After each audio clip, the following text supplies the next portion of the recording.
میری ایک بھتیجی ہے، 14 سال عمر ہے، ٹھیک نہیں ہے، حیض بھی آنا شروع ہو گیا ہے، ماں بیچاری کو تکلیف اٹھانا پڑتی ہے کیونکہ وہ لڑکی تو اب نارمل ہے، سمجھ ہی نہیں ہے کہ حیض کیا ہوتا ہے۔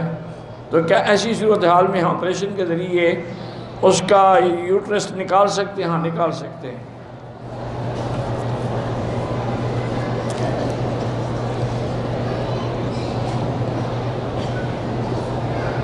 کہتے ہیں کہ جو لوگ مرد اور عورتیں عمرہ کر کے حج کر کے جاتے ہیں، لوگ ان کو پھول پہناتے ہیں، یہ ہندوؤں کا رواج ہے، دولہے کو بھی پھول پہناتے ہیں، حاجی کو بھی پھول پہناتے ہیں، قبروں کو بھی پھول چڑھاتے ہیں، ان کا کیا ہے؟ بدعت ہے خالص۔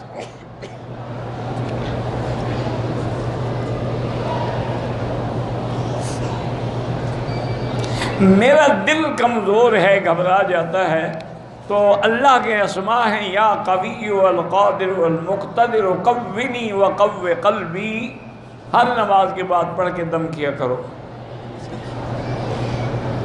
ہمارے علاقے میں بریلوی مدرسے ہیں، وہاں بریلوی امام کے لیے پیسے مانگتے ہیں، بہرحال بچوں کو غریبوں کو دے دو، لیکن بہتر یہ ہوتا ہے کسی دینی اور صحیح عقیدے والے مدرسے میں جا کے دو۔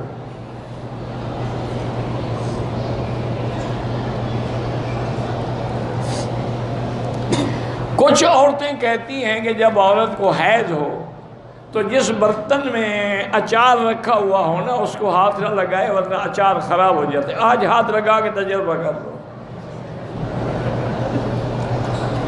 اچھا ایسا کرو، اگر اچار آپ اچھا بناتی ہیں نا اس کو ہاتھ لگا کے مجھے بھیج دو، خراب ہوتا ہے تو ہونے دو۔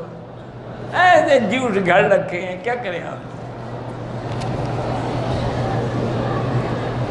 اگر غسل میں وضو کر لیں، صرف وضو کر لیں پھر ناخن اتار لیں تو نماز دوبارہ ضروری نہیں، وضو ناخن اتارنے سے وضو تھوڑا ٹوٹ جاتا ہے۔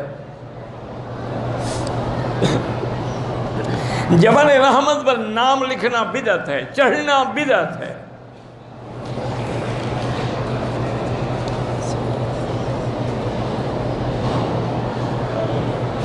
کوئی اللہ کا ولی اگر کسی کافر کو سینے سے لگائے تو اس کا ایمان منتقل ہو جائے گا، ضروری نہیں ہے۔ کتنے کافر ہیں، علماء کو ملتے رہتے ہیں، مسلمان نہیں ہوتے۔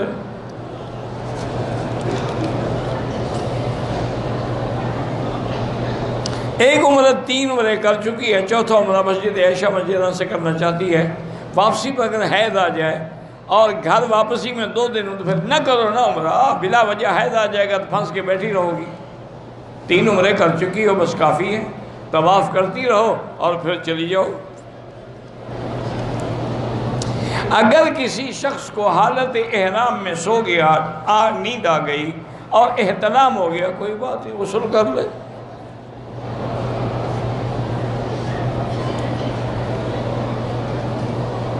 ایک مولوی کہتا ہے کہ مولانا محدث دہلوی ہر مہینے پیسے اکٹھے کر کے میلاد کرتے تھے، ایک سال ان کے پاس غربت تھی، چنے ہی تھے، تو آپ نے ان چنوں پہ ہی اپنے طالب علم کو میلاد بنائی۔ کون سے محدث؟ کوئی نام تو لکھو، اتنا بڑا جھوٹ بول رہے ہو نام بھی نہیں لکھتے ہو، کس محدث کا قصہ ہے؟ اور اگر ہو بھی تو محدث ہمارے لیے دین نہیں، دین محمد مصطفیٰ ہے۔ اللہ کے نبی نے تمہیں ناخن کاٹنا بھی سکھا دیا، میلاد نہیں سکھایا۔ اللہ کے نبی نے تمہیں مسح کرنا بھی سکھا دیا، اللہ کے نبی نے وضو کرنا بھی سکھا دیا، خلال بھی سکھا دیا، یہ اتنا بڑا ضروری مسئلہ نہیں سکھایا۔ یہ تو 600 سال بعد بدعت جاری ہوئی، مظفر بادشاہ تھا اس نے شروع کی تھی۔ آب زمزم پینے کا طریقہ وہی ہے، بیٹھ کے پئیں، اگر کھڑے ہو کے پئیں تو گناہ نہیں ہوگا۔ احرام باندھنے کے بعد 2 نفل پڑھے ٹھیک ہے، عمرہ شروع کرنے سے پہلے 2 نفل، اور پھر عمرہ شروع کرنے سے پہلے کون سی 2 نفل ہے؟ وہی تو ہے جب آپ نے احرام باندھا۔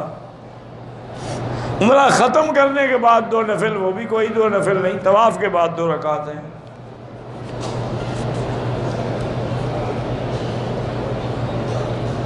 مسجد مدینہ منورہ میں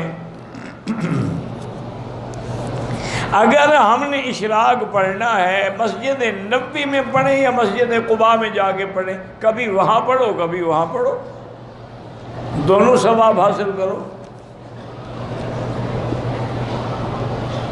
احرام کی حالت میں غلاف کعبہ کو ہاتھ لگا لیں، ہاتھ پہ خوشبو لگ جائے تو دم تو نہیں پڑتا، اچانک لگ جائے تھوڑی لگ جائے پھر دم نہیں پڑتا، لیکن فوراً دھو ڈالو۔ کلمہ طیبہ 70,000 دفعہ ہوتا ہے یا 1,00,000، جتنا پڑھ سکتے ہو پڑھو، اتنا تھوڑا ہے۔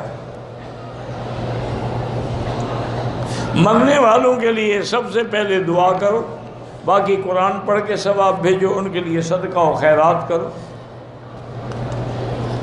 وہم سے نکلنے کے لیے کیا پڑھیں؟ لا حول ولا قوت الا باللہ۔ خاندان والے حسد کرتے ہیں، وہاں بھی لا حول پڑھا کرو، بس تم نہ کیا کرو حسد، کیونکہ یہ مومن کی شان نہیں ہے۔ لا تحاسدوا ولا تباغضوا ولا تدابروا کونوا عباد اللہ اخوانا۔ حضور نے فرمایا خبردار ایک دوسرے سے حسد نہ کیا کرو۔ اگر کوئی صبح نہار منہ پانی پیے تو جائز ہے؟ ہاں جی بالکل جائز۔ کیوں جائز نہیں ہے؟ وجہ بھی بتاؤ نا کہ جائز کیوں نہیں ہے؟ سارا دن جائز ہے، نہار منہ ناجائز ہے؟ کیوں مسئلے جھوٹے کیوں گھڑتے ہو؟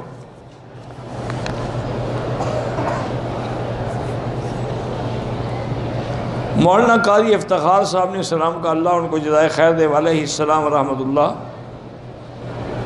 میں آپ کے لیے دعا کرتا ہوں تندرستی کے، آپ کو اللہ جزائے خیر دے، لیکن میرا خیال ہے آپ دعا نہیں کرتے، دعا کرتے تو میں ٹھیک ہو گیا ہوتا۔ یہ رسمی دعا ہے، ہاں جی ہم آپ کے لیے دعا کرتے ہیں، کب یہ یاد ہی نہیں ہو سکتا۔ بہرحال جو مرضی آئے کریں۔ میری بیٹی پر جن یا کسی کا اثر ہے، اپنے کو چاقو مارتے ہیں، نہیں آنے دیتے ہیں۔ پہلی بات تو یہ ہے کہ میں نہیں مانتا کہ کوئی جن ہے، تم نے اس کی شادی نہیں کی ہوگی تو اس کو جن نے تو آنا ہے۔ شادی کر لو، بھوت آئے گا گھر میں، جن نکل جائے۔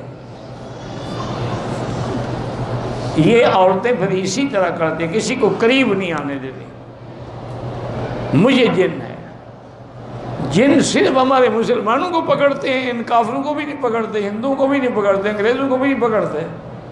وہ تو ننگی پھرتی ہیں، وہ تو سمندروں کے کنارے پہ سن باندھ لینے کے لیے بغیر کپڑوں کے پڑی ہوتی ہیں، ان کو تو جن نہیں پکڑتے۔ آتے ہیں جن، لیکن یہ جھوٹ ہوتا ہے۔ ایک نشانی یاد رکھو، جس پہ جن ہوگا نا وہ عورت یا مرد ایسے جل جائے گا، چونکہ جن آگ ہے، جب آگ قریب آئے گی جلا کے راکھ کر دی۔ ہٹی کٹی ہے، میک اپ کرتی ہے، 3 دفعہ کھانا کھا جاتی ہے جن، کوئی جن شن نہیں۔ اگر ہو تو پھر سورۃ البقرہ پڑھ کے دم کرو۔